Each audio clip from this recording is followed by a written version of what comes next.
شہر کے کسی میدان میں جمعے کے قیام کا کیا حکم ہے؟ چنانچہ جمعہ کے صحیح ہونے کے لیے جامع مسجد یا کسی بڑی مسجد ہی کا ہونا یہ کوئی ضروری اور لازم اور فرض اور واجب نہیں ہے، بلکہ بڑی آبادی کے کسی میدان میں بھی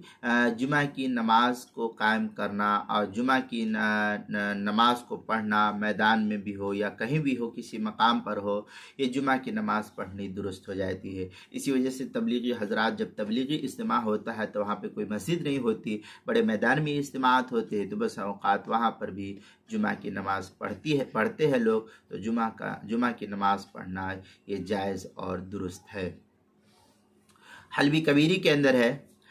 لو صلی الجمعہ فی قریۃ بغیر مسجد جامع والقریۃ کبیرۃ لہا قرى وفیہا وال وحاکم جازت الجمعہ۔ اس طریقے سے عبارت جو ہے حلبی کبیری کے صفحہ 511 اور جو لاہور کا چھپا ہوا حلبی کبیری کا نسخہ اس کے صفحہ 551، کتاب المسائل اس کی پہلی جلد صفحہ 456 پر بھی اس کو نقل کیا گیا ہے۔